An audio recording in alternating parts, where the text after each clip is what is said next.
School District School Board, to order at 5:33. 5:33.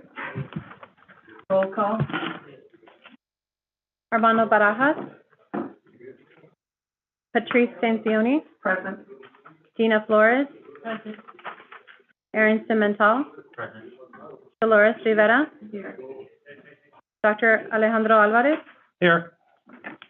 Dr. Medina Canar. Here. Kamiko Liga Nolasco. Marisela Barba.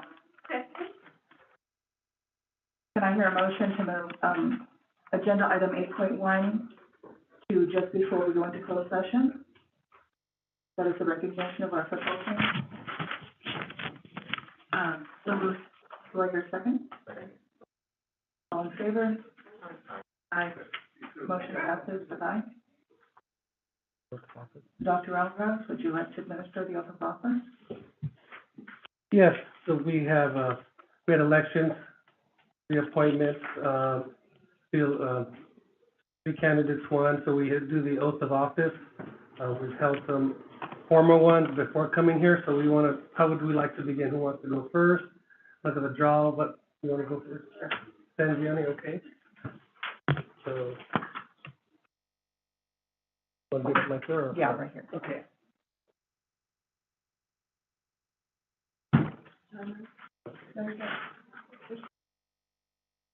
I was thinking of that. I can go right in the middle. You can please raise your right hand. I state your name. I, Patrice Catherine Stancioni, Solemnly affirm do solemnly affirm that I will support and defend the Constitution of the United States. that I will solemnly That I will support support and defend the Constitution of the United States and the Constitution of the State of California and the Constitution of the State against all enemies, against all enemies, foreign and domestic. foreign and domestic, That I will bear true faith that will bear true faith and allegiance and allegiance to the Constitution of the United to States the Constitution of the United States and the Constitution of the State of and California. the Constitution of the State of California, That I take this obligation freely that I take this obligation freely without any mental reservation without any mental reservation or purpose of evasion. or purpose of evasion, And that I will well and faithfully and that I will and faithfully discharge the duties discharge the duties upon which I am about to enter. of which I am about to enter.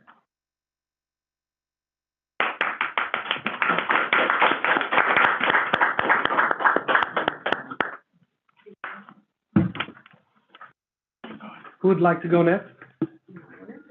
Rock, paper, scissors. Mr. Cimentel, he actually will have our ASB president come in and swear him in.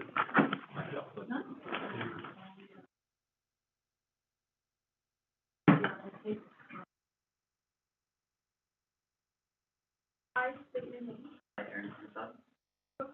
Do affirm. That I will support and defend the Constitution of the United States and the Constitution of the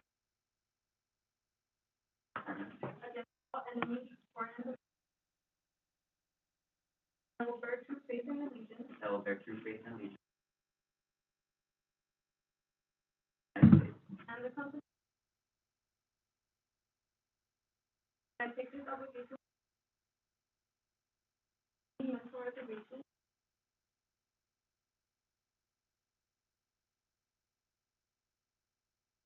all safely discharged.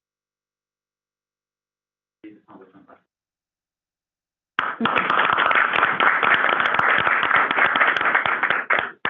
Father Max, if you can please come up, be sworn in.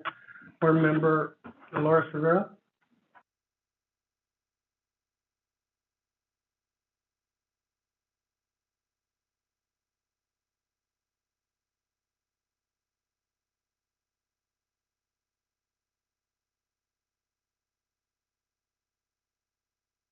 I state your name.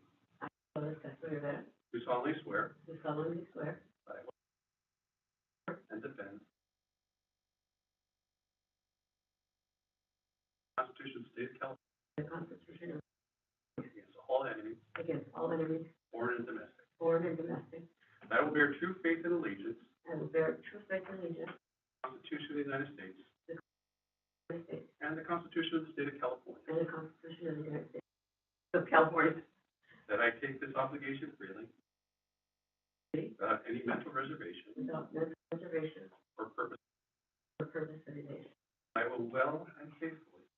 will well and faithfully discharge the duties upon which I am about to enter.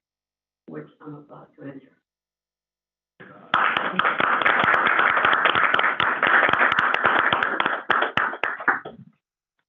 Thank you. And, congratulations to our three elected board members. Can we just give one more round of applause for all of them? Thank you.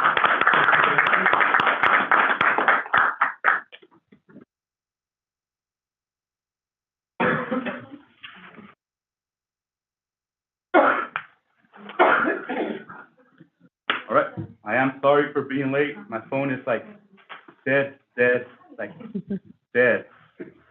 Not like off, it's just like dead. No, it's dead. I think I need to go trade it in. Well, I don't think they'll take it. So I'm sorry about that. Right. Okay, we're board administrator, number three. Item number three, appointment to appoint as, president of the Board of Education. I would like to make a motion, to appoint, Ms. Flores, to the position of president of Board of Education. I second.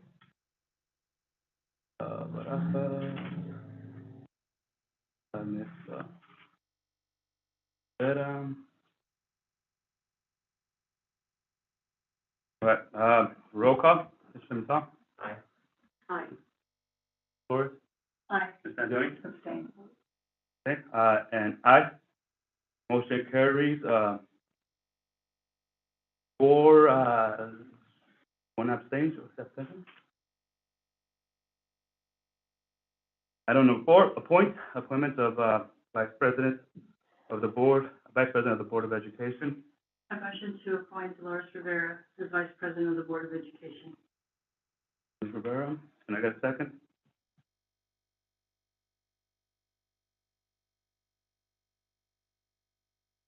Oh, Ms. Rivera, second? Good. Oh, You good? okay. Okay, so motion by Ms. Flores. Ms. Rivera, roll call? Aye. Ms. Maton? Aye. Aye. Okay, I'll go nay on this one.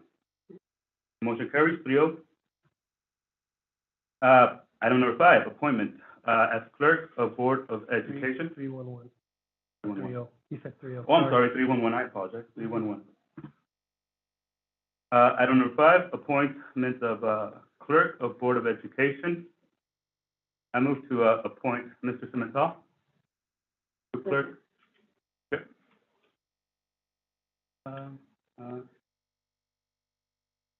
Rivera? Roll call, Mr. Cimental? Aye. And aye, motion carries 4-0. Whew. Do you all want to, like, make some movements right now, or do you guys want to wait until, after closed session? All right, I'll stay for a while, right? Well- Okay. We'll have like a little, couple of minutes right now. The correction, okay.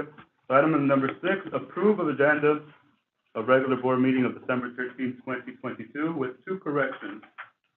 Item number 9, discussion action items. Item number 1, regular scheduled board meeting, date 2023, change board meeting date from March 7, 2022 to March 7, 2023. And item number 4, superintendent contract, table and return to board at the next regular scheduled board meeting in January. So those 2 corrections. Can I get a motion to approve the regular board meeting agenda for December? Sorry. So, second. So Ms. Rivera move, and second by Ms. Stanzioni. Roll call, Mr. Pimentel? Aye. Ms. Rivera? Aye. Ms. Flores? Why are we tabling item number? Superintendent contract? There were still, some loose ends that were gonna be discussed by Dr. Alvarez? Correct. Aye. Aye. And aye, motion carries 5-0.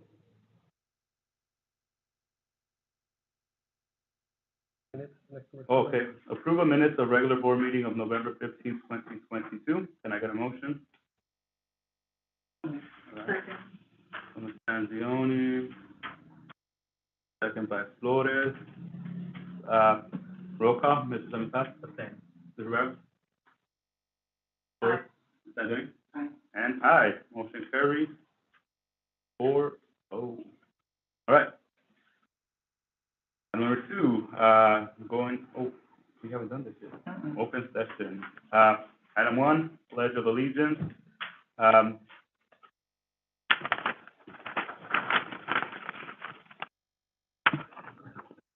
I have Ms. Mendoza lead us in the Pledge of Allegiance? Ms. Mendoza, here with us? She's not. But, well, Ms. Bustamante, will you let me in mind? Thank you. It's a busy day for you today, huh? Place your right hand over your heart. Ready, begin. I pledge allegiance to the flag of the United States of America and to the republic for which it stands, one nation, under God, indivisible, with liberty and justice for all. Announcements for Bethel High School. Bethel High School hosted our annual symposium where we had many ASB schools in our district come together. We are easing into our spring sports and we are excited for the season to start. We are also looking forward to our fall festival that will be held on December 14th.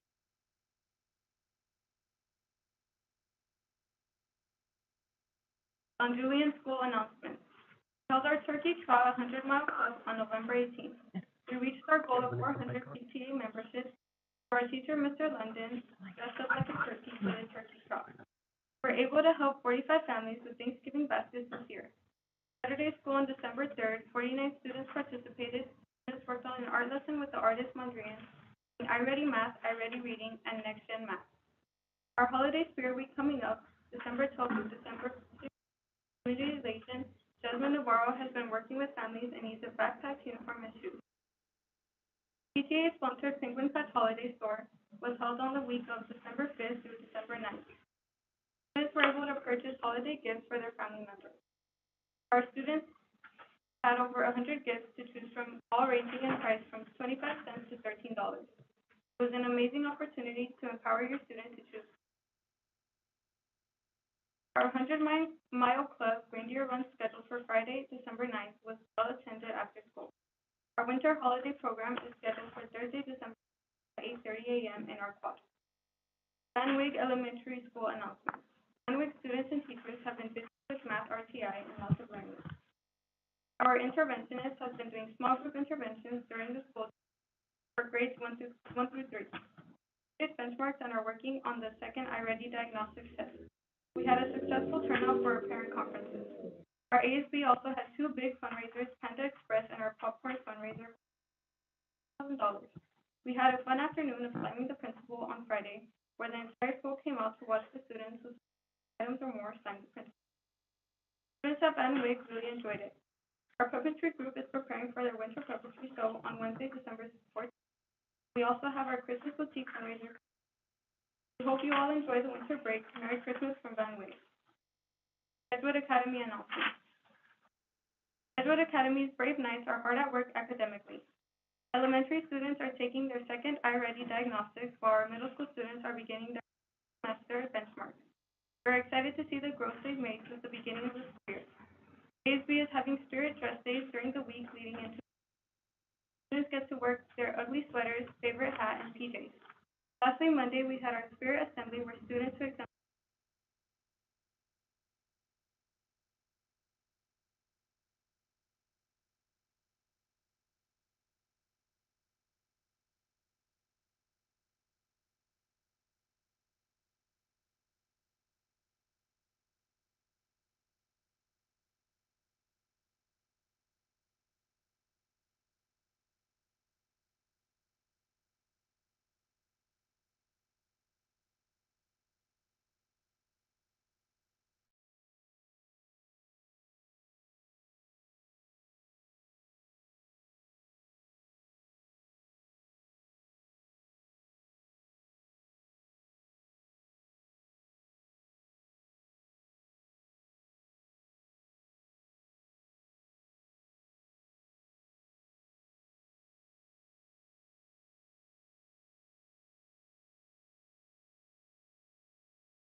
season. Last year, we won, the league, the Miramonte League for the first time in about 25 years. That was last year. But quickly after, last year, we lost our football coach. So during the summer, I got together with Dr. Alvarez and, you know, we talked about what are we gonna do now. At that time, Mr. Arellanes was still at Bassett High School, and we got the full support from Dr. Alvarez. He said, whatever you need at the high school, let's get it so that we can continue this success. So, Mr. Arellanes, through his background in football, we were able to look everywhere, and I'm talking about everywhere. It went as far as reaching all the way to Oregon. So in Oregon, we found this man standing behind me, and I want to give you a little bit of his background. So Mr. Todd Quincy has been a teacher for over 20 years and has been a head football coach for 9 seasons.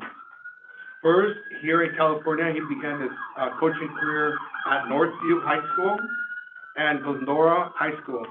After that, he moved to Oregon, where in Oregon and in Washington, he was there for at least 6 to 7 years.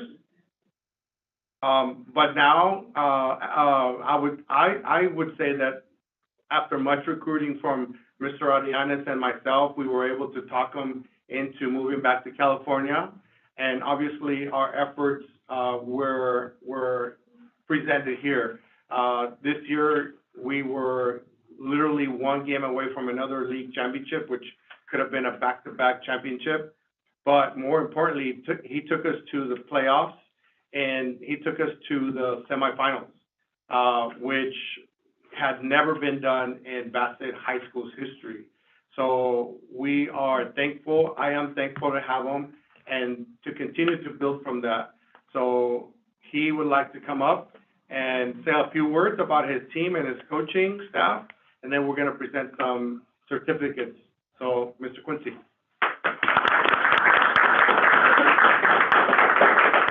I appreciate it. Thank you.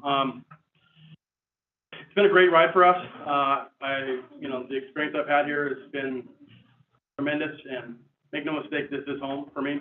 I'm from California, and I hated rain. So it didn't take too much to recruit me, but I've coached for over 20 years, and the progress that this team has made has been the most I've ever seen in football as a coach.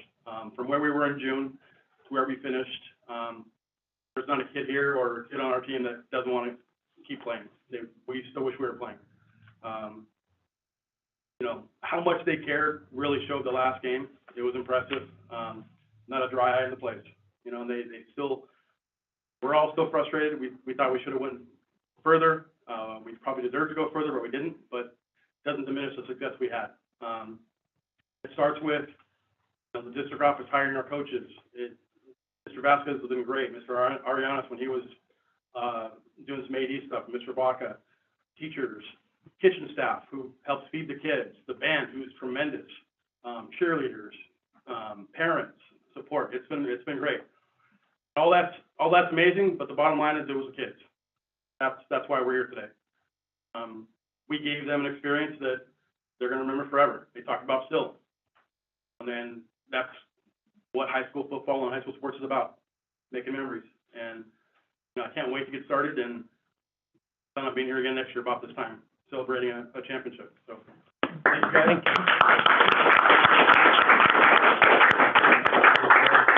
A couple kids we had, a lot of kids are in sports that couldn't make it. Receiver and defensive back Daniel Sierra.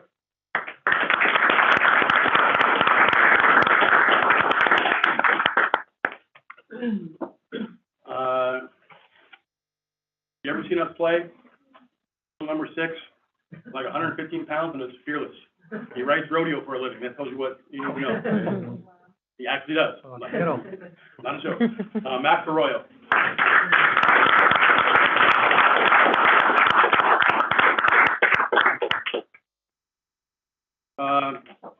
This kid, amazing. Led the area in touchdowns to 25 touchdowns this year. Was the MVP of our league, and just a great football player and leader for us, Oscar Urista.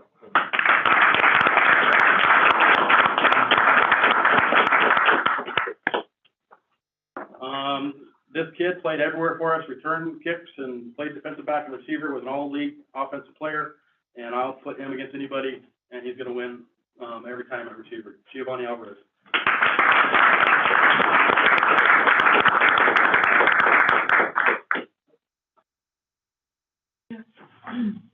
This kid has a special place in my heart.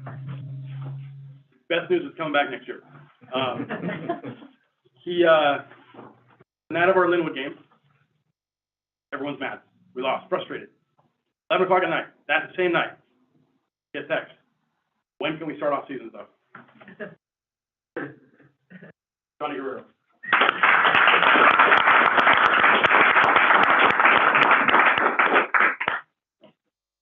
This kid was our leader, no doubt about it. He was our quarterback. He controlled everything. Just a great kid to have, and a really true leadership. Edgar Garcia.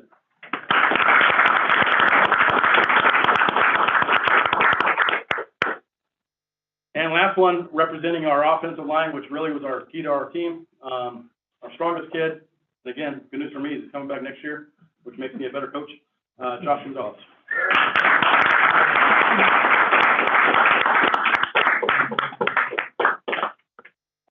All right, appreciate it, guys. Thank you.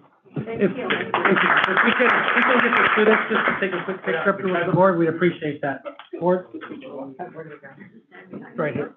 Or you want to stand behind it? Gonna do whatever. They're kind of tall, the problem. If you can just kind of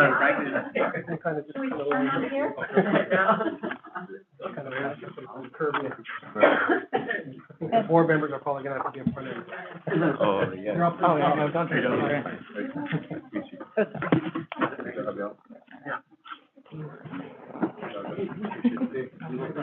When's the football thing? We need the coaches in there too. Congratulations. Johnny, get up. You know you're always.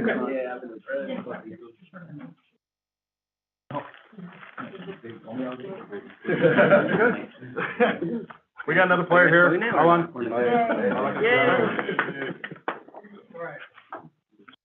One, two, three. 1, 2, 3. One more. 1, 2, 3. All right, good. Thank you. All right, gentlemen. Thank you.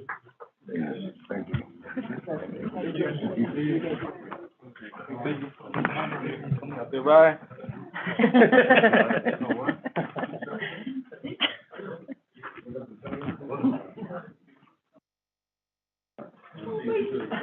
In far enough? It doesn't even come out that battery. Oh, my goodness. It's dead dark, No, it's like. like a dead battery completely.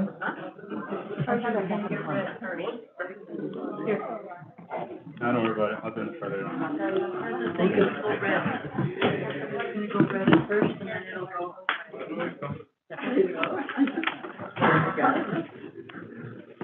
It's working. You have to give it a couple minutes, and then you'll see the red go on. Very close. Can you put these other? No,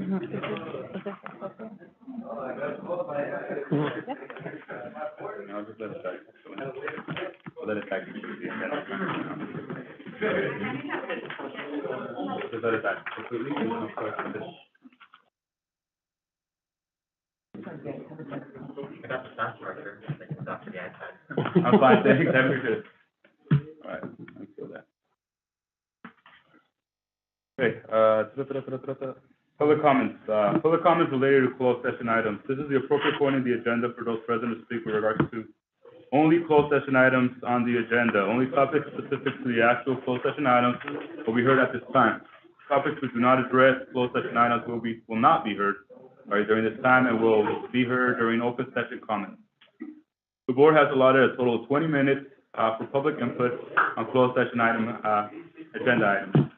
If there are several speakers on a specific topic, at the president's request, the board may reduce the amount of time individuals may speak, requesting that comments be limited to points not already addressed. Speakers may not reserve or grant any portion of their speaking time to other persons. Speakers are requested to maintain order, decorum, and not disrupt the meeting or use profanity when addressing the board. We have, Ms. Apolonia Sullivan. Good evening, community. As usual, I know they're gonna talk about labor negotiation. And this is the appropriate time to talk. Amadeo Rodriguez is not here, so the 3 minutes gonna be to the rest of the community, because if Amadeo Rodriguez is here, he gets, so you all need to really discuss. You're not gonna silence, you're not gonna limit our voice, you're not gonna say, oh, somebody else said that. That's not gonna be a thing. Whoever's gonna lead this, get that through your head, or drop whatever you guys are smoking, because that's not gonna be it. Maybe other members of the community do not understand their rights when it comes to express their concerns, but this one does. So I wanna see what happens. So let's go to the closed session. Now, in closed session, I have a lot of parents call me and tell me that now the teachers are beginning to say, okay, so the district wants us to do supplemental. You guys need to understand what your negotiations and manipulation of these seasons, okay? So now what they're doing is overwhelming the children with homework, okay? So the children, and I know that now the talk is that the superintendent is gonna speak to the children and see what their needs are. We forgot the pivot report. Remember the pivot report? Anybody? No hands, no. Did we forget about 6 years ago? We did this already. We already know the needs. We already know what we're lacking. So we're not gonna be wasting another half a year and put it in the LCAP that's coming up. So the next year, we're gonna do the same thing. Well, you know, the children don't want supplementals. The children don't. It's not the children. It's the manipulation of this unit. It's the inability of any of you to remove predators. Valdez, Carr, 5150 Simpson. You literally have a person with a mental condition still teaching our children. Don't pretend to try to silence us, because it's not gonna be good. That's really getting on my nerves. And for anybody to give Amadeo Rodriguez, a member of the community, free will to destroy this community from outside, if I tell you it's from inside, and I'm telling you what's happening in each individual school, with each individual student and parent. I don't have to go to LACO. I don't have to figure out or find dirt on all of you. It's in front of us. So please take concern to discussing these issues with the teachers, and we'll speak about the homophobic language being used to our heterosexual students. That will not be permitted. And yes, the bathrooms are being pushed to little girls. They're scared to come to school. I'm not gonna disclose because of their privacy, but for the good of God, don't call me a liar, because this is what's happening. Whether you choose not to do your homework, that's on you. Thank you, Ms. Sullivan. Item number 4, closed session. We'll be going to closed session at 6:02 p.m. Going to HR. HR? All right.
Call board meeting.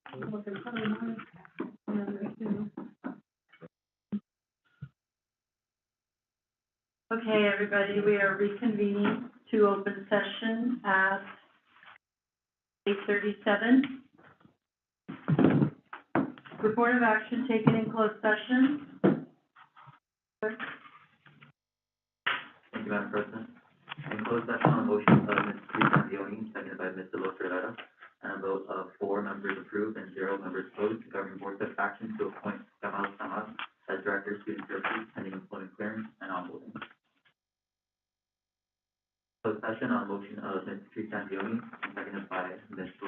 Tina Flores, and a vote of 3 members approved and 0 members opposed, 1 abstention. The governing board took action to approve case settlement agreement numbers 17033693, 170424, 170475, 170476, 170477, 170478, 170479, and 170430.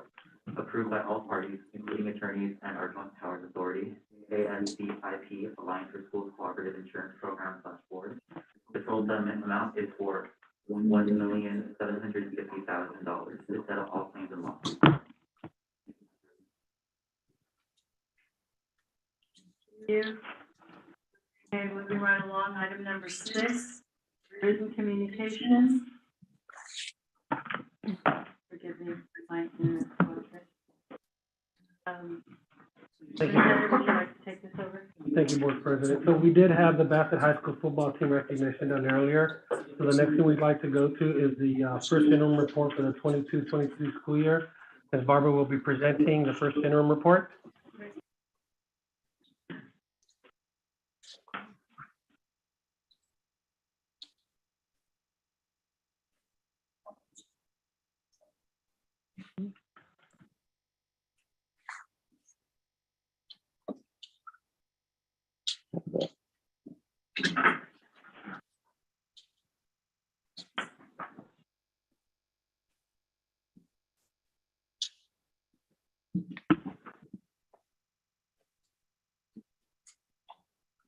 So we're gonna, have you presented the first interim budget report for the fiscal year 2022-23, which is due to the County Office of Education on December 15, 2022.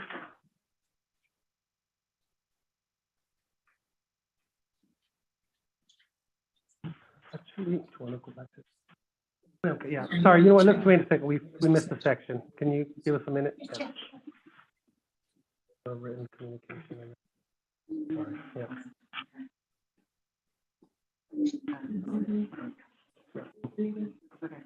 So let's move to item number 7, public comment.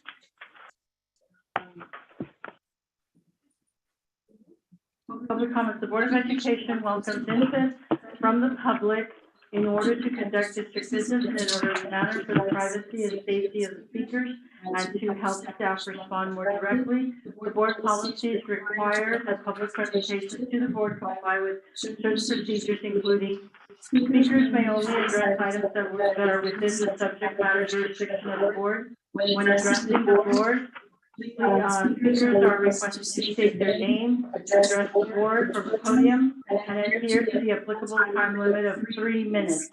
The total allotted time for public input on either agenda or non-agenda items is limited to 20 minutes.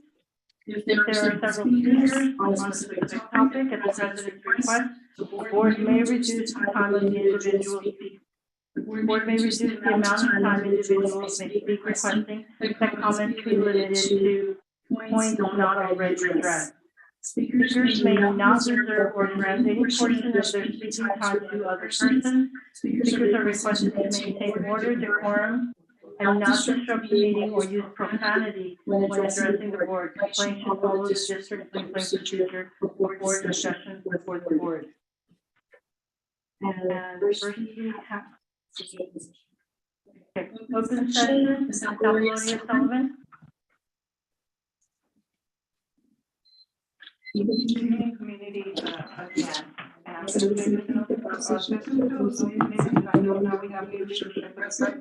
The expectation is that, just because you guys have heard once, twice, doesn't mean we have to hear it. There's people in the community, there's one to talk about it, there's no possible way that they're gonna deny that, so hopefully we'll get that straight with the next president. Another thing that I wanted to talk about the meeting that you guys went, convention, whatever you wanna call it. I got, calls, because we hear everything that Ms. Richardson, whatever, decided to tell our students that maybe they should report, practice reading because, maybe they're not reading so good in comments. The audacity. Instead of encouraging our students, what a great job you're doing, great. Well, maybe all of you should practice before you open your mouth. I take that personal, if a student comes here and speaks, we should cherish and praise them, and not ostracize, because that's pretty much that students are not happy about that comment, that's why we know about it. So I wanted to make sure of that.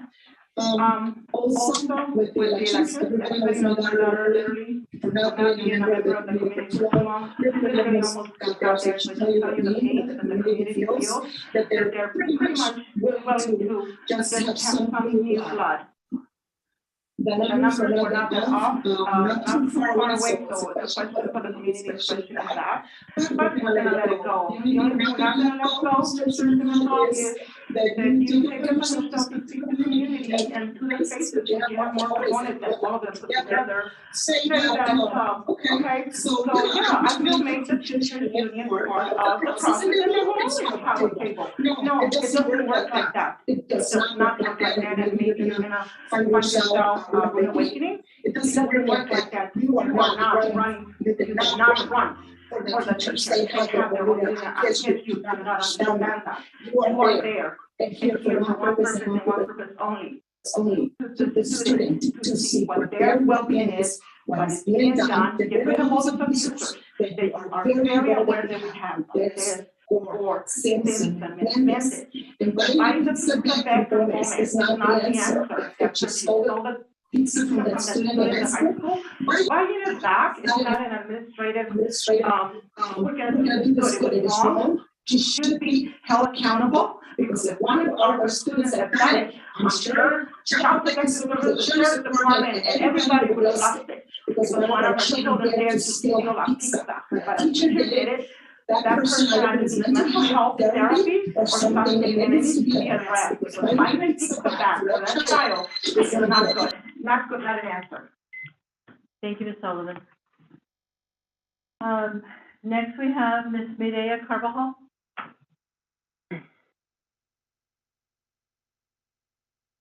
Buenas noches a todos.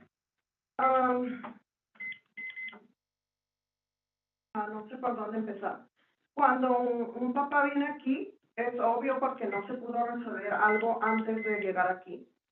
Estuve pidiendo una mi hijo tenía una situación en una clase de inglés. Le dije yo que él tenía que abogar por él mismo, que él fuera y hablara con la maestra y le preguntara qué podía hacer para subir el grado.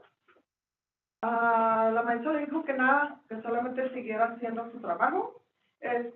Cuando yo fui a revisar todo la computadora, el trabajo desde que empezó el año, había todo el trabajo submit, pero no estaba como aceptado, solamente decía que él lo había submit. Yo cometí el error de no tomarle una foto a eso, lo que decía la computadora, porque ahorita probablemente ella ya lo corrigió.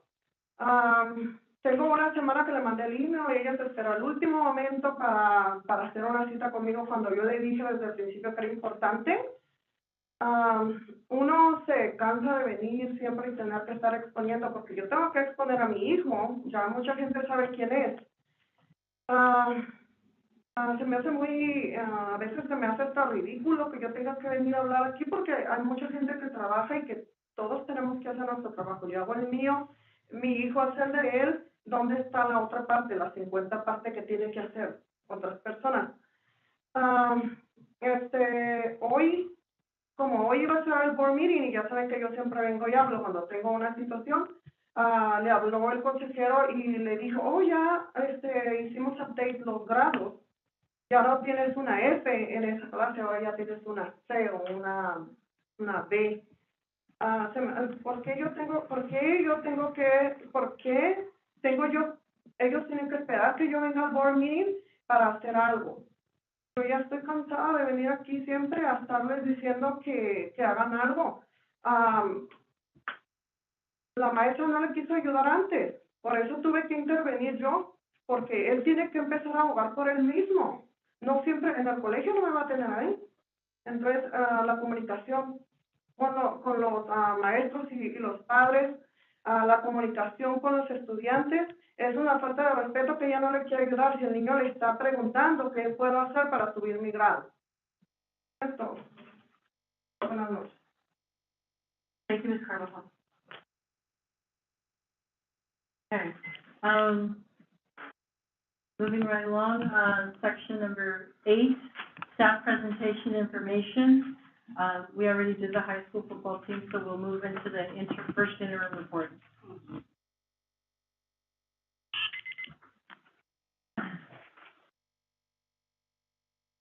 As mentioned, I am presenting the first interim budget report for fiscal year 2022-23, which is due to the County Office of Education on December 15, 2022.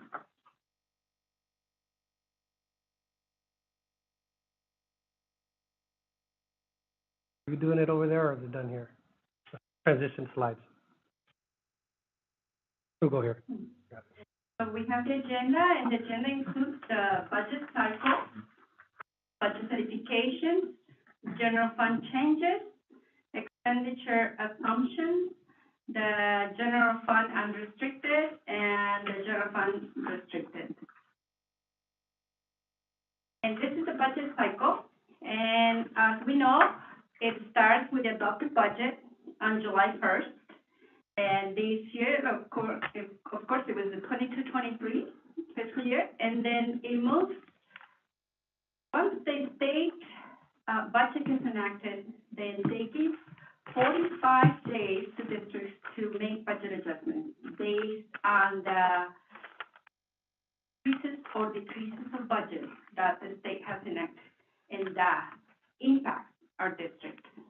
This year, the 45-day was not utilized. There were no budget adjustments within those 45 days. And for the first interim, which is, that's where we are now, we have made simple few changes, and I will show you in the following slide.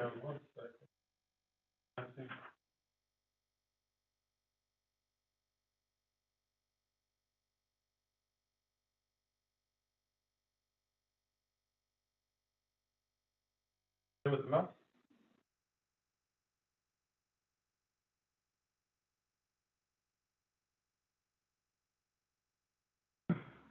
Can you try clicking on number 4? Me? Yeah, Oh, we have the mouse, yeah. over here. Are you doing it? You have control. Yeah, I was watching. Okay, good.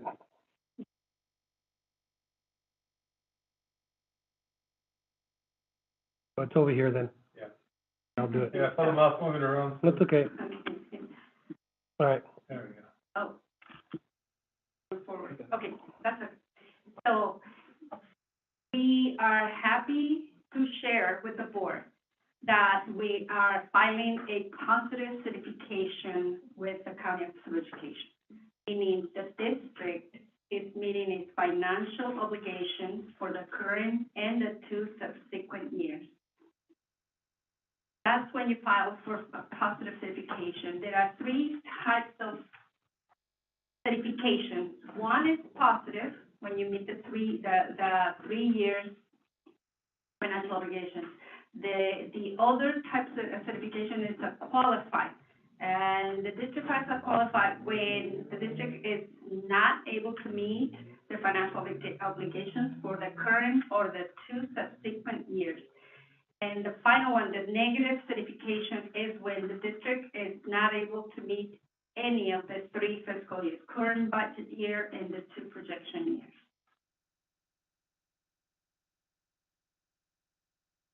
This slide shows the general fund changes, meaning budget adjustments that were made.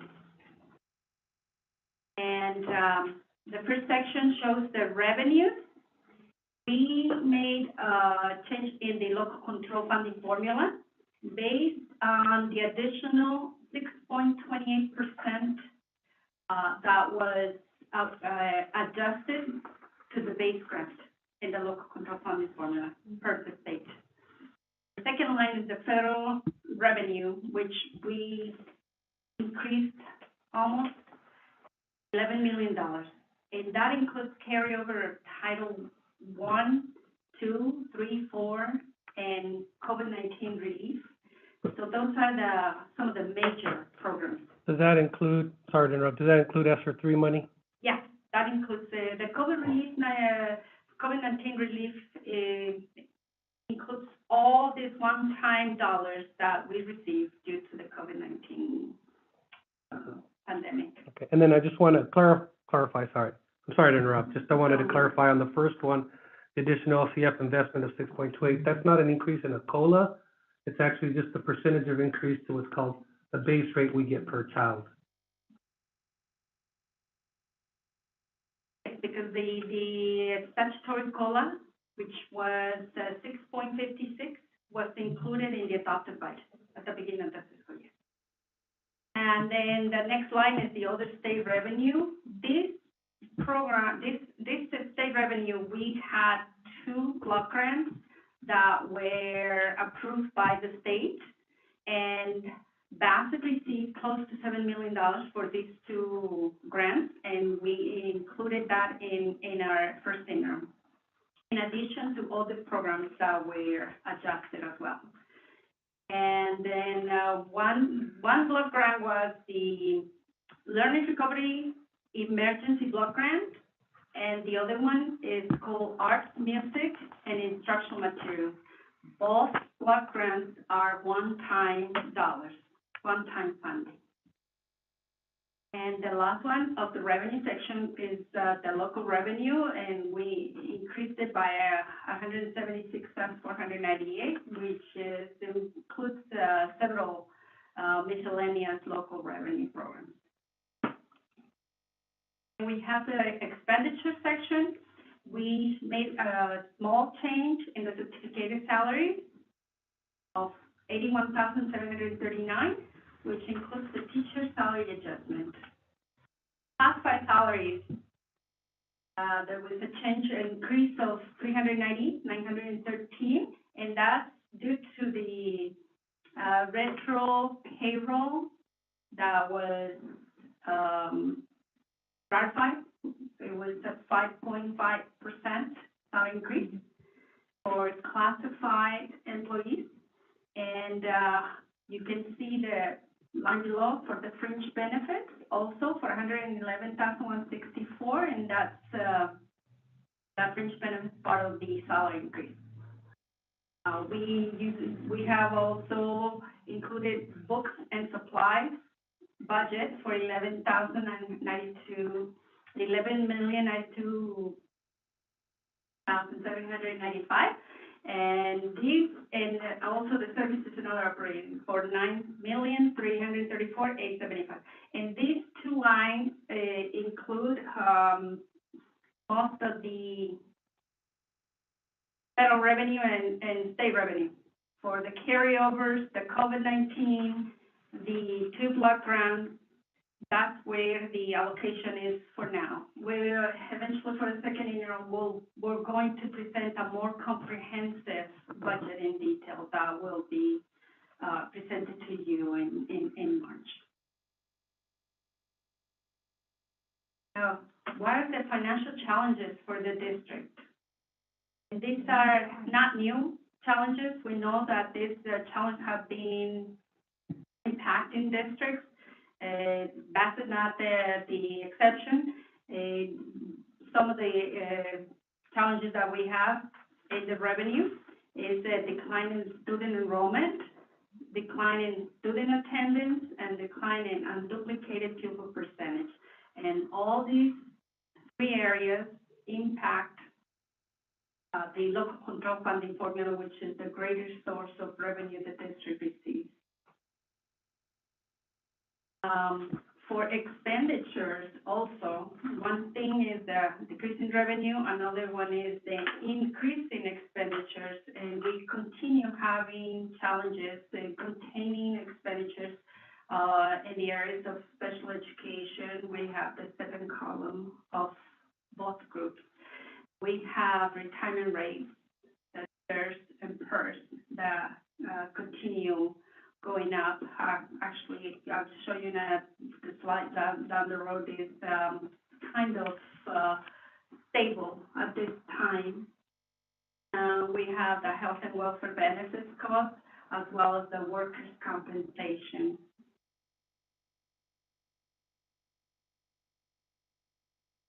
Here's the slide for the expenditure assumption. We have the second column adjustment. We have projected a 1.4% of the total teacher salary cost. And we have the second column for the classified. We have projected to be at 1.1%. And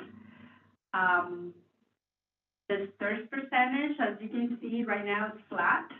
19.1 last year, and 21-22 was 16.92. Now this year and ongoing is 19.10, but for STIRS it's kind of steady that they stay kind of more consistent with their percentage versus PERS, which is more how to say it, inconsistent. You know, they can change the rates more often.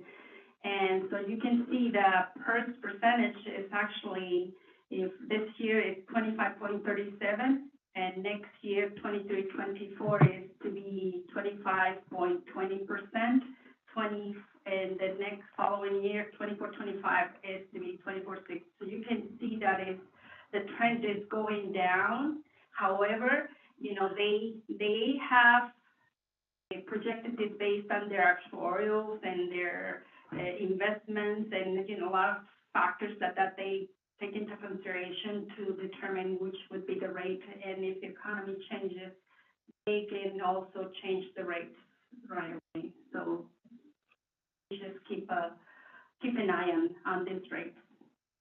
The workers' compensation is kind of a fair rate that we have in this district. Is actually very good, 2.04, and we're not anticipating that rate is going to change. That percentage is going to rate at anytime soon. So hopefully it stays there for all these 3 years.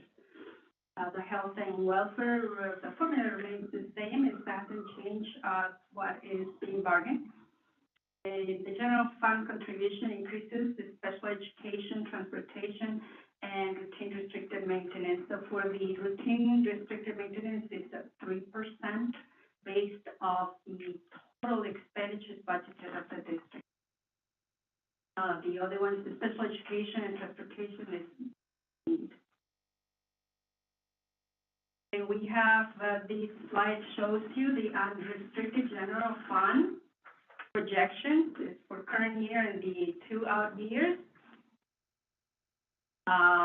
You can see in the pink area, this is a point of, and I want to mention again, the expenditures have not been adjusted in the unrestricted general fund. It's because, you know, as I came in and working in a lot of things it was very short time for us to do the analysis and to make the budget adjustments as needed. For the second interim, we'll present a more accurate, or not accurate, a revised budget projection.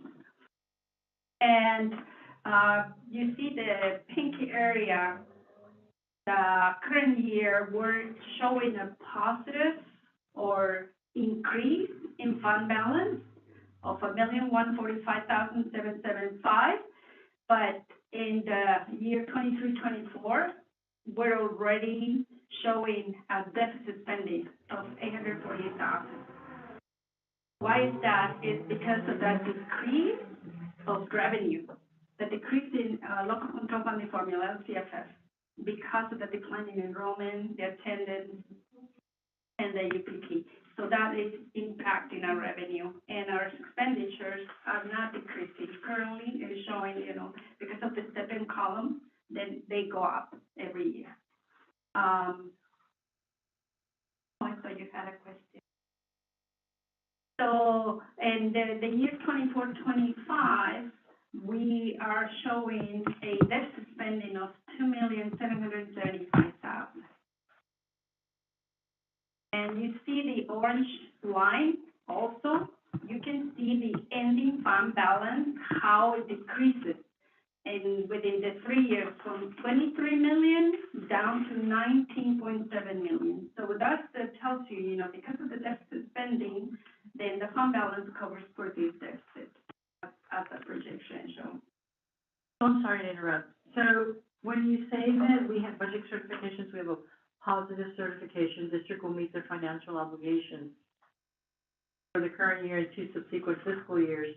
And I see this net increase, decrease in the fund balance. So as you mentioned, the negative spending is because we haven't adjusted expenses.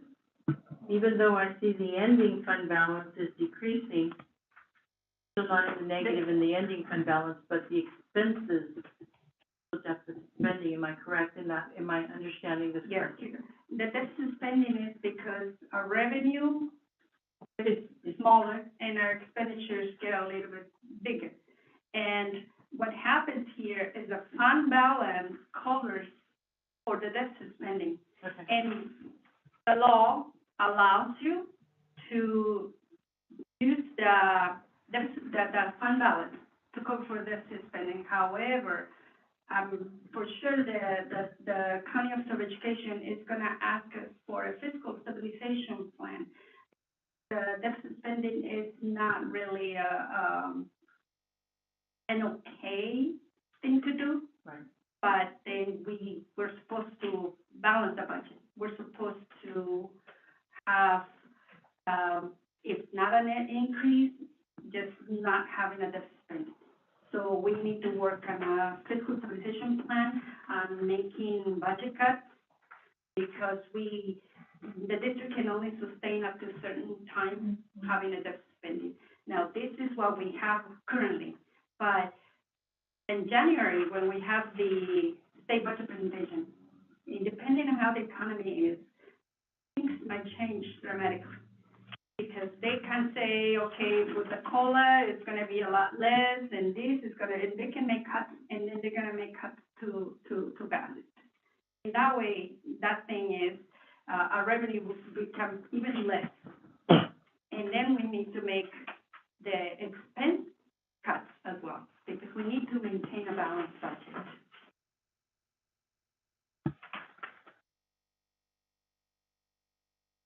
And so for that, this slide, it tells us, what LACO guidance and requirements are. They do take a look at the continuous deficit spending. And there are 2 types of deficit spending. One is when we have deficit spending in 1 year or 2 years, and the other one is called structural deficit spending, when all 3 years are experiencing deficit spending. And either way is looked, and the district will be required to present a fiscal stabilization plan. Okay. So this is a. Right, so this one.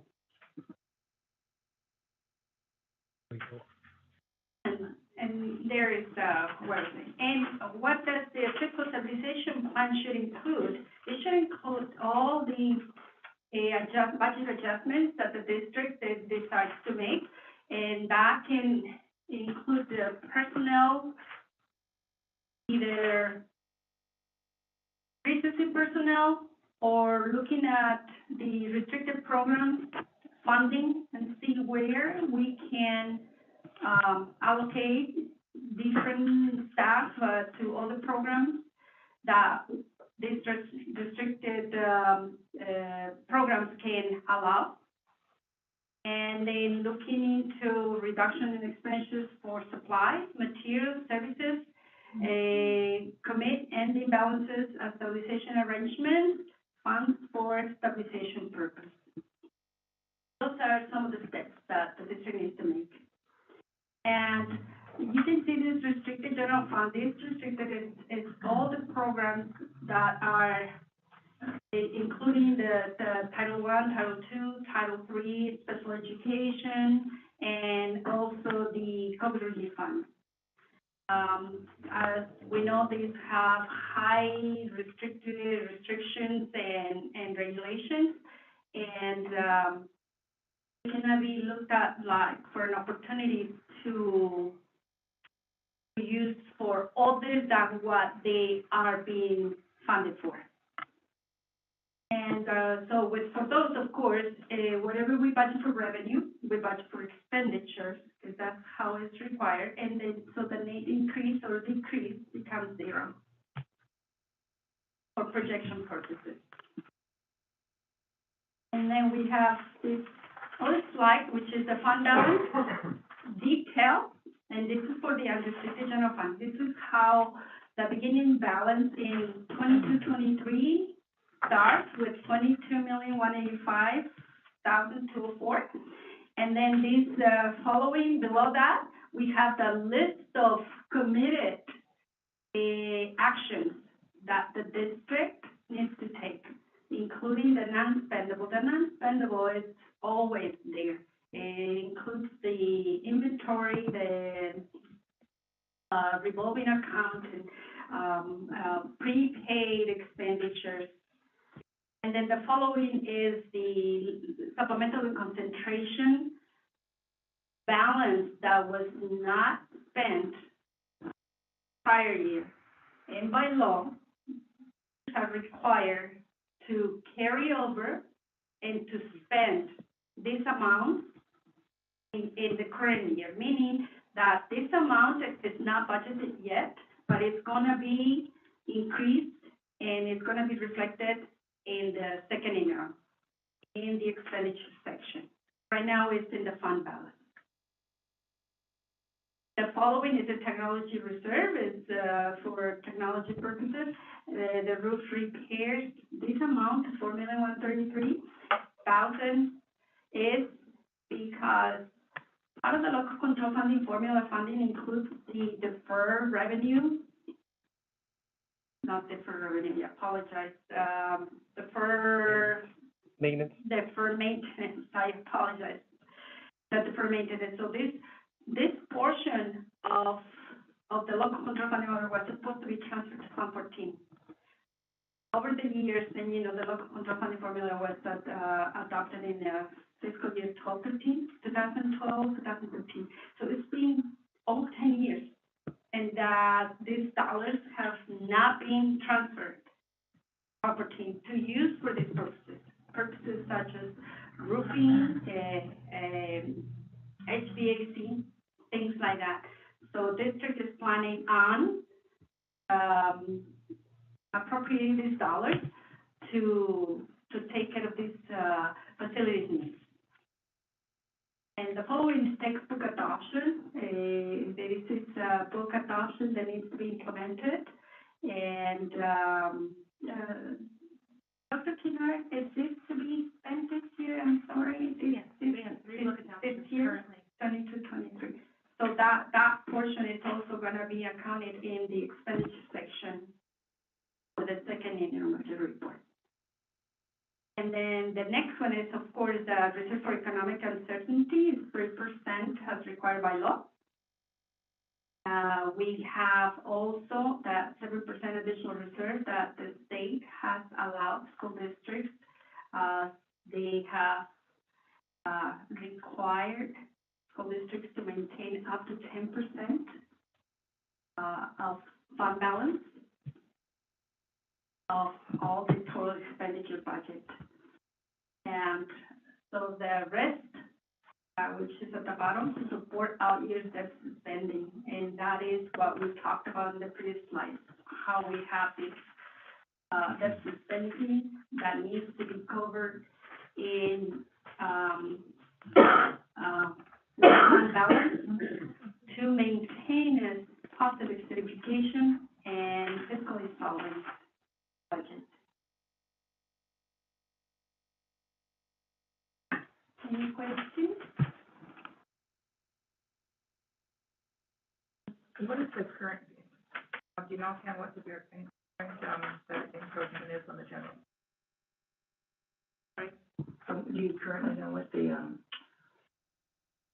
sped encroachment is on the general funds right now? The general fund contribution is about $6.5 million for this year, and then increases again also because of the stepping column and the retirement rates and all the factors. Yeah, it goes. And that one is also in one of the slides.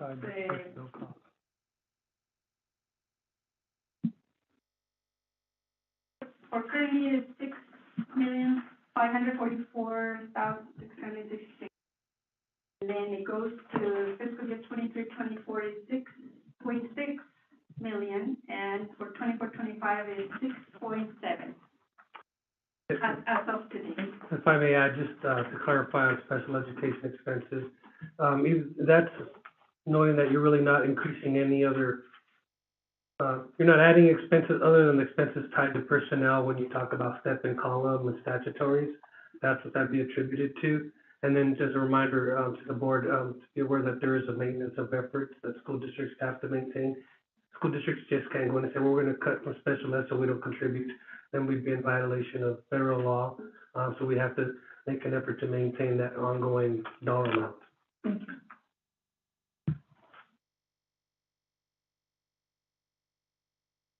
Thank you. Thank you.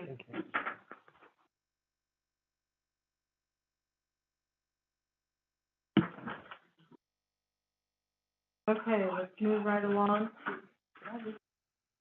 Okay, moving right along to item number 9, superintendent comments. Thank you, Board President. Just a couple of things going on. First, I know it's on the agenda, but I want to add the other ones. I wanted to first thank the 3 companies or 3 agencies that contributed to our Thanksgiving turkey giveaway dinners. We actually had almost 200 turkeys to give away. We had a challenge because one of the churches, I can't remember where it was, used to donate the bulk of the turkeys to the school district for our families, but unfortunately they relocated and weren't able to provide it. So this year, start with thanking was Hilda Solis's office, donating 16 turkeys. We had the Faith Community Church donating 25 turkeys. And also the Triton Group reached out and they were offering support and they donated 150 turkeys to our community. So I just wanted to thank all 3 of them for ensuring that we, the district, can continue to provide meals, Thanksgiving meals to our families here in the district. So I want to thank them for that. Second thing is I wanted to congratulate the football players, and not just them, but all the athletes at the high school. We've had another great first semester of athlete results. We have every year the girls cross country or train. Then they have the volleyball, the girls volleyball, and they're just I always found that it's probably the most respectful students I've come across high school wise in my career, and then also to see the accomplishments they have with such a small population of students enrolled at the school and their success on the field with the different athletes for both boys and girls. I just want to congratulate them. They just continue to do well every year. So shout out to them. I want to thank also all the school sites as they're doing their performances this week and working with the parents and everyone else. I do want to give a shout out to the they're back there, technology department, specifically Jack, I drew a blank on his last name. I actually was recognized in the district by Synergy, which is the student information system we use. We recognized for innovation and where we were recognized for moving towards the online registration, and correct me anytime I'm wrong, Edwin. And we got was it a $5,000 grant or $10,000 grant? 5,000. We got a $5,000 grant from Synergy. So, actually Jack was recognized, he went to the conference and received an award, and the district recognized for that. And that just goes to, you know, the amount of dedication our employees have in the district and, you know, doing things that are innovative and making things simpler for parents to do as far as registering online and supporting our students. And with that, I just want to thank all the board members. Welcome, Mr. Nattel, our new board member. Look forward to continuing to work with all of you, and I want to wish the parents and the community happy holidays. Everyone be safe. Friday will be our last day in session, and we will not return till January 9th, so that's 3 weeks off. Any parents that are listening, we are offering our ELOP program at our school sites. If you haven't registered, sign up. Don't feel like you have to go all 3 weeks, because I'm sure some of you are going out in town for maybe the first couple of weeks. But you can come back in beginning of January and make sure your kids have nowhere to put them. Bring them over to our ELOP programs at our school sites. With that, thank you very much, and wish everyone happy holidays. Thank you, Dr. Alvarez. Moving right along to board member comments. We will begin with board member Sanzioni. Thank you. Good evening, all. Whether you celebrate Christmas or Hanukkah, which starts December 18th, or Christmas or Kwanzaa, it continues to be a time of hope, family, and coming together of our community. Just think of what we could do if our little Basque community could move forward. We must, during this time, all remember that why we're here. Everything we do, buy, plan, or train for must be for the children. Here I must again thank the FICMAT team for giving us a fresh start for the new year. By exposing some facts that in a very transparent way, this report and subsequent plan to protect Bassett from this ever happening again was submitted to LACO as required. One colleague said to me that it was a big waste of time and money. To this I have to say I disagree. We must be transparent. We must continue to be transparent under our new leadership. If it finds shady action, so be it. Mind you, there may have been even more revealed had not exchanges been done in cash. As for a board member Solano's question to Dr. Alvarez last meeting, yes, Dr. Alvarez shared current policy, procedures he put in place to protect Bassett, but he was not here when the incident noted in the report took place. It was years before Dr. Alvarez's arrival. Read the report for yourself and see the hard facts to support FICMAT's claim. That's pages 181 through 185. A huge shout out to our amazing football team and coaching staff. We are also very proud of you and your accomplishments. We can't wait until next season. Go Olympians. I hope that the new year brings with you happiness, and that our Bassett as a community supports our students that are in our trust. I love to see the arts enforced across the district as a creative event and a therapeutic activity. Whether it be for band, the fine arts, or the performing arts, the arts engage imagination and motivate and stimulate the brain. I love to see early intervention, as discussed with Dr. Alvarez, to support literacy and forming the necessary strong foundation for all of our students in everything that comes after. Reading literacy is critical to all the disciplines. I hope to see all of us making commitment to our students without personal agenda or without drama this coming year. Let us all remember that kindness costs nothing. And with the onset of the cold and flu season and the increase of COVID and respiratory issues in children, I continue to urge you to be respectful and safe, but most of all, be kind. We will have board member Simonson. Thank you, Madam President. Good evening, everyone. My name is Aaron Simonson, and I'm a newly elected member of the Board of Education. I'd like to acknowledge both our presence on the ancestral and unceded lands of the Hongo Cave Rolino people of Los Angeles, and also begin by sharing some expressions of thanks. I'd like to first and foremost thank the Basque community for electing me to this board and for giving me your trust and support to be a new leader in this district. I've lived in this district and this community my entire life, and I'm proud to have attended district schools from kindergarten all the way to graduating back to high school in 2014. I wanted to study at nearby Rio Hondo College and transferred to UCLA, where I graduated in 2019 with my bachelor's degree in history of public. Throughout that time, I was a student leader advocating for student needs, and I've also been involved in the district as a former member of the Bond Oversight Committee as a personnel commissioner for the last 6 years. Now I joined this body as its newest and youngest member, and I hope to offer a fresh perspective to this board complement the varied viewpoints and experiences the other four members bring to this dais. Specifically, as the only alumni of Bassett High School and someone who has the experience of being a community college transfer student, go to the #1 public university in the nation, I want to be a champion for our students and bring my lived, recent experience to this position. Being Bassett isn't some far-off place to launch some political career. It's my community. Being elected isn't getting my foot in the door. It's public service. I'm not here to fill in anyone's shoes or to become anyone's pawn, but to be my own person and make my own footsteps here. I intend to work collaboratively with all of us here at the district, our governance and leadership teams, our bargaining units, our parent community partners, and most importantly, student leaders. Believe strongly in investing in our students' futures and remaining focused on that aim in all business before us. We often hear our goal is to prepare our students to be the leaders of tomorrow. Now, I hope to be that example of yesterday's student turned leader of today. I invite you all to join me in that high mission, recognizing that I too have much to learn in this role, specifically with all the challenges our district faces. So my commitment will always be for our students. Their comprehensive development, academically, emotionally, professionally, and personally, are my greatest concern. All I hope to do is good by them as a member of this board, whenever I sit here and cast my vote. I appreciate thus far the assistance and support of the superintendent, staff, and of my new colleagues in my onboarding to this position. I also thank my family and friends for all their constant love and support, especially throughout the campaign season. I also like to thank the teachers and staff of the district as a former student of theirs for the project of their work. It's a great honor, privilege, and duty to be a member of this body and to be an advocate for our students of all ages, backgrounds, and aspirations. This promise is to them exclusively, that my entire service and solidarity here is devoted to you. I look forward to our new year and getting started to meeting and working with many of you. That's all. Thank you. Next, we'll have Board Member Rivera. Hi, good evening.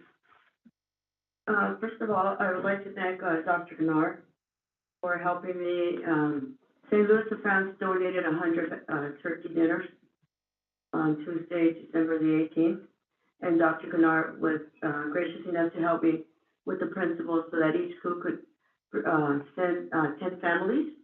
And child development was given 20, because it's such a big, child development is so much bigger than the regular schools. They were allowed more. So we were given 100 turkeys, by St. Louis of France. And then I also like to thank Ms. Neary and the Honor Society students. They will be donating toys on Friday for our families. They will be picking up, at Helen Collins' office, in the old, adult school Apex building. That's where she's at, and we will be passing out the toys there. We're also getting toys from the fire department and other agencies that always give us toys. We've been very blessed and lucky that we always have enough toys for our families here at Bassett Unified School District. And, I'd like to give a shout out to one of our former students. His name is Juan Munoz. He is an OH, he was an OH student. Well, he still is OH. He's a counselor at East LA College. He went to Rio Hondo and then Cal State LA and all that. He just got awarded the Unsung Heroes Award from ELAC College. And he gave a shout out to Bassett and thanked him for getting him the help. And even though he was handicapped and he had a lot of obstacles to go through, Bassett really came through and helped him with everything that he needed to do. And he even got his citizenship out of that. So kudos to him. He really worked hard. He moved, and it goes to show that when you want to do it, you're going to do it no matter what obstacles are put in front of you. You will continue to go and grow. And he has been helping a lot of our students here in special ed at the high school that go to East LA. That's his job. He helps with the special ed planning and all that. So if anybody does not want to go to Rio Hondo, or Montauk has a great program also, he's there. You know, let me know. Just tell him you're from Bassett, and he'll give you the treatment you'll get from any other college. So thank you to Juan Munoz, aka known as Giovanni Munoz now. And with that, I'd just like to thank everybody for coming. Wish everybody a happy holidays, and I hope everybody stays safe and healthy. There's a lot of flu going on, and the RSV with the kids, so please take care of them. Don't take them out if there is no need to, and if you do, cover them up very well. So have a nice holiday, a safe and happy happy holidays, happy new year. We'll see you all next year here, God willing. Thank you. Thank you, Ms. Rivera. For myself, today, we've heard a lot of donations, and this is really a good feeling to know how community comes together to help one another.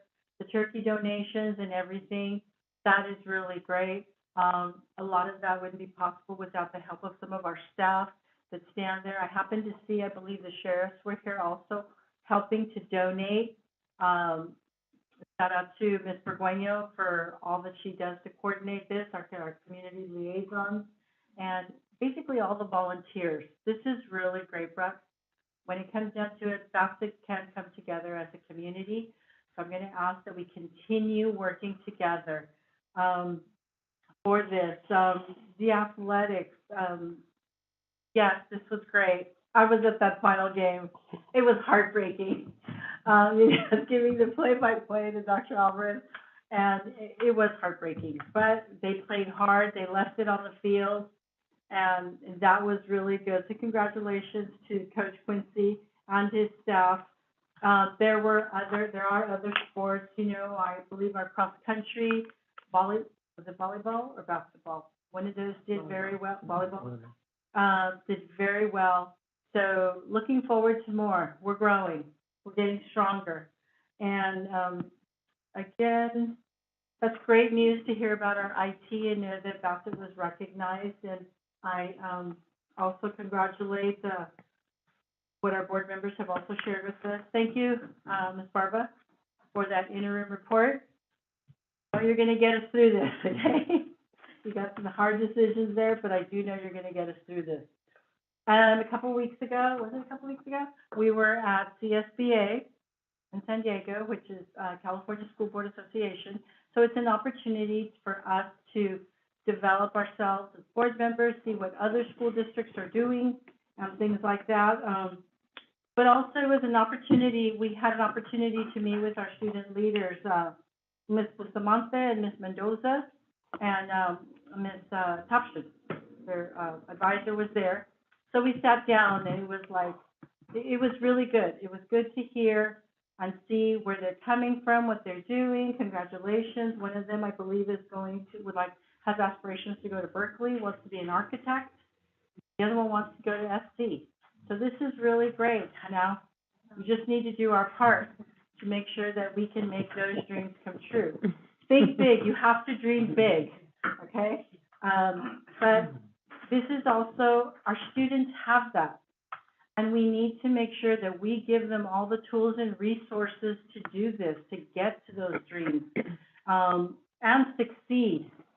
Not just get past the front gate. We need to get them to be able to have the tools and everything they need to stay there and complete their education in wherever they're desiring to go.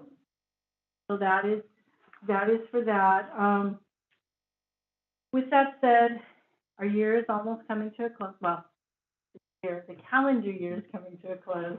I'd like to wish all our students, our families, and employees a safe and wonderful holiday season. I'm looking forward to getting down to some work again in January. When we come back for the spring session.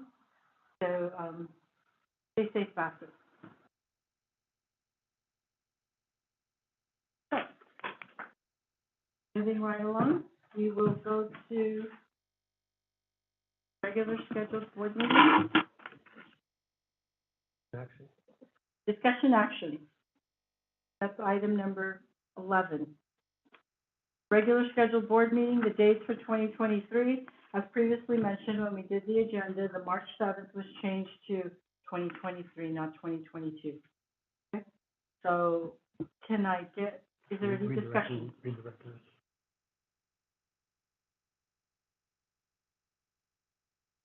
The superintendent recommends the Board of Education approve the calendar regular scheduled board meeting for 2023 in accordance with Board Bylaws 9100 and Board Bylaw 9320. So, do we have any discussion on this? No? Okay, so can I get a motion to approve? Second. So motion by Ms. Rivera, seconded by Stanzioni. Can I get roll call vote? Aye. Aye. Aye. One in favor. Moving right along, retroactive salary increase for former management, confidential, and other underrepresented employees. The superintendent recommends the Board of Education discuss and take appropriate action on whether or not to provide former management, confidential, and other underrepresented employees who left the district prior to October 25, 22, with the same salary and one-time off-schedule salary increases as provided for others on October 25th, 2022. Do I have discussion? Actually, I would like to ask, if these are employees that are no longer with us, what is the rationale to pay them the retro?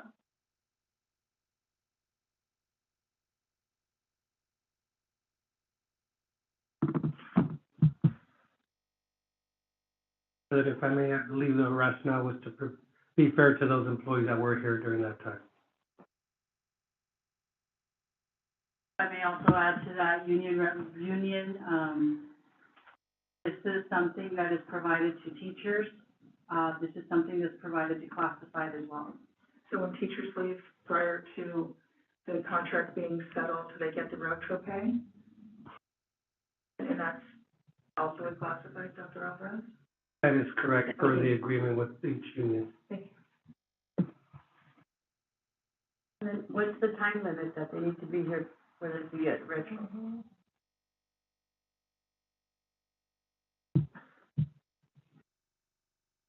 Are we talking about specifically this item, or are we talking? No, this item specifically, like, So basically, the for only, anybody.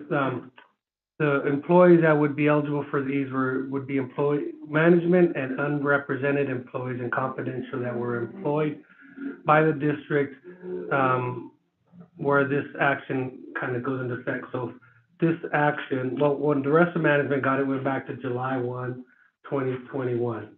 So any management, unrepresented, and confidential employees that were employed as of July 1, 2021, moving forward through October 24th, if any of them were here and then left during that time, that's who would be eligible if the board approves this.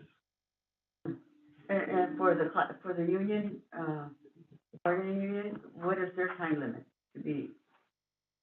Well, since negotiating with the unions, they don't, well, they would get it no matter, as long as they were employed during that time, it doesn't matter when they left, they would get it. Or they got it, should I say. Well, they left, let's say we agree on the 25th of October, just for argument's sake. And they left in June, do they still get that retro? If for in this case, yes, they would, because it goes back to July 1, 2021. So if they left July or June 30th, 2022, they would get the 6% increase, the 2% off for that time period, because it goes back to July 1, To wherever the retro 2021. was. Correct. If no one was hired, if people were here and left on June 30th of 2021, they would not be eligible for this because it's effective July 1, 2021. Okay, got it. While we're not a Me Too district, this has been historically done though, correct? We always do this? Or is this the first time that we've done this kind of retro for management? I can't say historically, but since I've been here, the action, we did give a one-time off schedule, I think, 2 years ago, and it did exclude any management that wasn't employed at the time the board took action. Management, unrepresented, and confidential. So It the did exclude them. precedence was set that we didn't pay it, and that's correct? Well, keeping in mind, no, there wasn't a precedent set. Just because they do it one time, you would probably, didn't do it that time. That's what I'm You wondering. probably do it this time, you may not fiscally, you might not be able to do it the next time. But again, it also is, we as a board need to create policy, and that's where I think we need to step up and we need to make it equitable for everybody across the board. For these direct employees, I just was curious, Mrs. Rivera, do you remember if they've done this before? No. way before. Because if we've done it before, surely we should maintain that kind of uniformity. I recall we haven't, but we haven't given a lot of raises before either. Okay, that's fair. So, okay. So in being fair and equitable and what you're saying and wanting to be, does that mean that the only people that have not gotten a raise here is the SSAs? Safety student assistants, they're still at the minimum wage. Will we be able to give them a raise then? Will it be equitable and fair to everybody? That does not include the SSMs. Excuse me, when you say that doesn't include SSN, is No. it current? Uh-huh. Are they not? No. Are they unrepresented or classified at that point? So I'll let Tamika from HR explain a little bit the distinction with the SSMs. So I want to clarify, we have two unrepresented, playgrounds with childcare aides, which are not classified employees. So student safety monitors are now part of, although not bargaining unit members, they are classified, so they would be unrepresented. But our childcare aides, our substitute teachers, our avid tutors, they would not, be eligible for that. I think I got confused for a second there. In terms of, we did this for certificated and classified, similar language of, wasn't that the former certificated or classified employees who left the district prior to October 25th, 2020? That's something that we had, the board had already approved, something. I'm sorry, can you ask? No, yeah. So like I'm on the way to Essentially, this item is for management, confidential, and unrepresented employees. Do we do something comparable for certificated and classified? With the dynamic of folks who had already left and are currently no longer employees of the district, they still got the retroactive pay.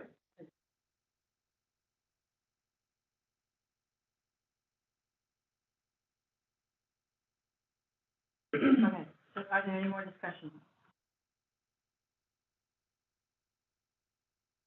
Can I get a motion, please, to approve?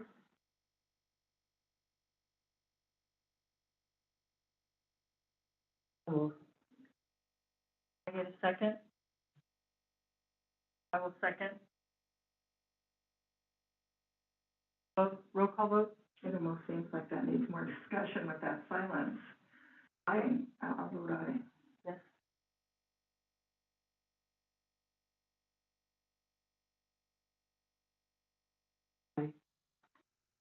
Aye. So, we have one, so motion passes. Moving right along, number 3. Oh, I lost this here, hold on. Oh, okay. Designate a board representative to the Los Angeles County School Trustees Association for 2023. It's a nomination process. I'd like to nominate Mr. Cimental, for the reason, it's a wonderful learning process. You can sit and learn and you, can form bonds with people that can have an understanding. But it provides information at these meetings that, really explains so much with what's going on. These are also, I'd like to also add to that, it's a very good opportunity to learn more. The meetings are hybrid, because they kind of move around from school to school. I had the opportunity to do that this year, and I did learn so much, and I made a lot of wonderful, great connections. So, And we accept the nomination or second. so we have a nomination. Board Member Santioni with a second from the House also to accept it. Can I get a roll call vote? Aye. Aye. So, all in favor? And also note, please, that these meetings are open to all the board members. So as you're having meetings, just, let us know. I know it'd be great to hear out, when you're, okay. Approval of resolution. No, from all I want, if there's a motion. Okay, is the board okay to do a sweeping motion on this, or would you like to go one by one? Move to approve all in one. Okay, so we have a motion by Aaron to approve all of them, and a second by Board Member Rivera. Can I get a roll call vote? Aye. Aye. And aye. So all in favor? The consent calendar. All matters listed under the consent calendar are considered by the board to be items that will be enacted by the board in one motion. There will be no discussion of these items prior to the time the board votes on the motion unless board members, staff, or public request specific items to be discussed and/or removed from the consent calendar. Do I have anybody requesting to pull something from the board? Oh, I'm sorry, from the consent calendar? You accept the consent calendar. I have a motion to accept the consent calendar as presented. Can I get a second? Motion by Board Member Rivera, seconded by Board Member Stanzioni. May I get a roll call vote? Aye with the exception of item 2.3.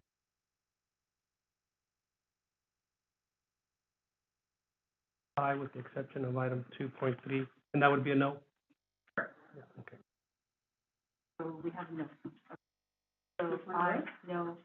No, he's a Do we have yes to close on the everything, but discussion? no, he just Okay. says aye on everything, but 2.3 is a no. And we just record that in a minute.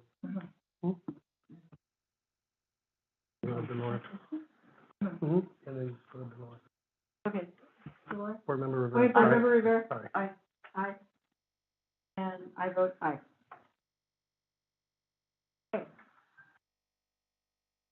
Next regular board meeting. Okay, the next regular board meeting is scheduled for, oh, we just did it, huh? January, help me, 20, what is January 24th, is that correct? January 24th, based on the calendar we just approved. Yes, January 24th? I want to make sure I have the right date. Yes, Yes, January 24th. Okay. So, We're going to go back to closed session. Oh, we're gonna go back to closed session. We'll go just go in my office. So we did not finish closed session, so we are going to be going back to closed session at 9:44. See you all in the morning.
when you do that. Do you need a minute? Yeah. Are you videotaping?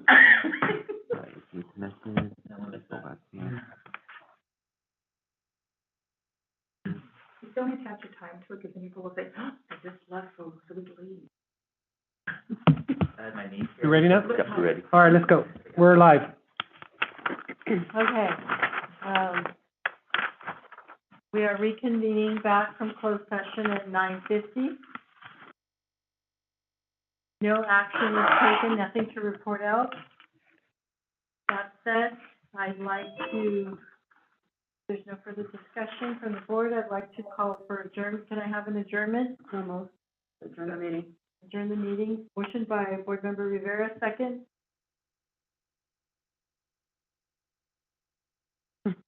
Seconded by, Board Member Pimentel. Roll call vote, Aye. and aye. All in favor? Good night, everybody. Thank you, Bassett.